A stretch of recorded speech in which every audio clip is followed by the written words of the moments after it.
History books tell us about the Mayflower, the harsh winter of 1620, and the meeting of two worlds. But there's a secret story, a tale so improbable it was only whispered by the oldest settlers. It's the legend of Barnaby, the remarkable Sloth of Plymouth Rock. Barnaby, a three-toed sloth from the Amazon, had no business being in chilly New England. How he ended up on the Mayflower after a chaotic stop in the Caribbean is a mystery. While the Pilgrims prayed and sailors cursed, Barnaby spent the 66-day voyage hanging upside down in the cargo hold, napping. The terrifying sea was just a nice, rhythmic rocking chair to him. When the ship finally anchored at Plymouth, the settlers stepped onto the frozen shore with heavy hearts, and there, tucked inside a wool sack, was Barnaby. He didn't emerge right away, of course.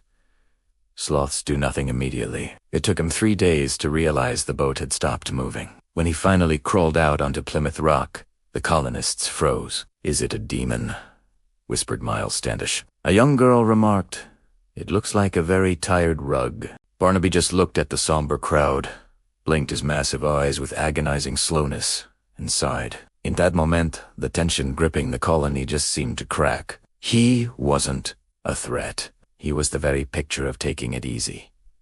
That first winter was brutal, but Barnaby became an unlikely symbol of resilience. He moved so little that snow would pile up on his back, making him look like a small, mossy hill. The Wampanoag people were fascinated, calling him the one who defies time.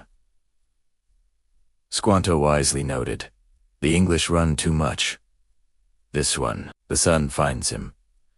Barnaby even made an accidental contribution. During a lean week, his slow, 12-hour crawl up an oak tree alerted settlers to a hidden stash of acorns, saving several families. By the first Thanksgiving in 1621, Barnaby was a celebrity.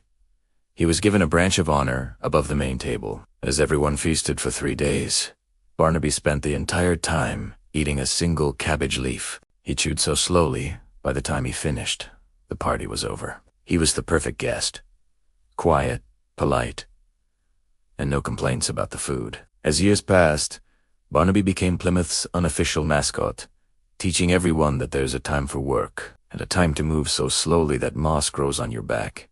One day, he simply disappeared. Some say he's still out there in the woods, so still you might mistake him for part of the landscape. So, if you ever visit Plymouth Rock and feel a sudden urge to just slow down and take a deep breath, you might be feeling the spirit of Barnaby. Thanks for watching, and don't forget to subscribe.